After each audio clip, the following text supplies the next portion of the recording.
Another interesting way of using the visualizer is to use it as an input device to create animation sequences. Oh, right. Okay, so we're going to drop the camera down now, here, and point it that way.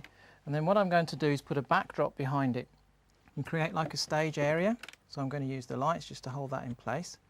And then you can see there what the camera can see, and it's created a stage area which I can now place figures into to animate. How does this work with packages on a laptop? Well, it'll work with any software package that you wish to use which has got a feed coming from a camera device of any kind. So you just click on the camera icon and it will pull the feed through from this device. And is it quite robust? I mean, little hands and little fingers can get in there and have a go? Oh yes, no problem at all. Yeah, it'll stand up to all of that. So there's our feed coming through, and that's what we can see. And if I want to now create animations from this sequence, all I have to do is press the capture button here, and it will take a snapshot of what we can see at the moment. And then I simply move the figure and repeat. And I can carry on all day doing this if I wish to. Which I'm sure you have done in the past. Yes.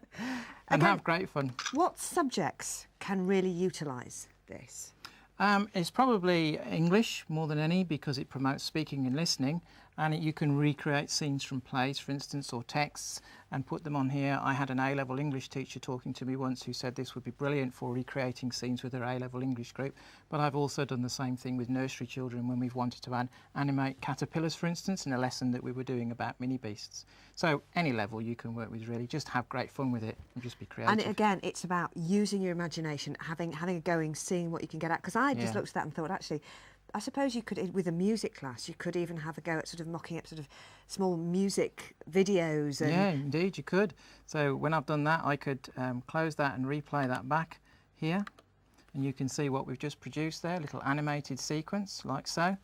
And then if I close that down, I can show you something else. So if I exit that. And it's very simple, isn't it? It's all very click one, click two, you're done. That's right. So on here, there's the same little pirate sequence with some music on there as well. And again, for young children and young and old, really, just great visual stimulus and making you think about things in a different way. Exactly, and very simple to use. Yeah, yeah. And again, can you, once you've done this, store it and be put onto a DVD? So yes, you could do. You could store it away, put it on a DVD, distribute it if you wish to, put it on your website, be creative and, you know, showcase your children's work in this way. Absolutely brilliant to be able to do that. On this slide here, you're seeing what I've done is I've taken snapshots and saved them, and then we've put that into a sequence so we could do story writing based on this, either putting bubbles coming out of the speech bubbles coming out of the characters' mouths and doing speech, or writing text to go underneath with the story. So we could do that kind of thing. And could you add audio as well? Because that, I know, gives children a lot of confidence, isn't it, to actually, you know, put something down, hear their own voices. Yeah, exactly. So in this next one here, what I've done here is I've recorded some children actually telling me the story. Alex told Jack about his treasure. So each slide tells one part of the story. And of course that could be in any language, so we could actually create a talking storybook in French or German or Spanish or any language you choose. So again, great for learning languages as well. Exactly, yeah, great fun. And then some other examples that we've got here. Here we've got Pirates of the Caribbean. So really, it is just all about using imagination. Yeah. And I suppose you can use figures, you could use... You could use plasticine as well if you wish to. If I go down here, we'll show you an example of that. So here's a slide where we've used plasticine to model with exactly the same technique, but using plasticine instead. I love that. It does actually make me, it suddenly makes you just want to go, oh, I'd like to have a go. And yes, it does. It's very hands-on. It really kick-starts your enthusiasm, doesn't it? It's brilliant. Another example I've got here is of a caterpillar. So a lesson that I was doing about mini beasts, and I got the children in the lesson to actually make their own caterpillars. So here's what they did. And then I gave them this example so they knew what they'd got to do. So that's it. So again, it's being able to show by example, but then letting them actually get on board and have a go themselves. That's right, yes. So this was what they did at the end of the lesson.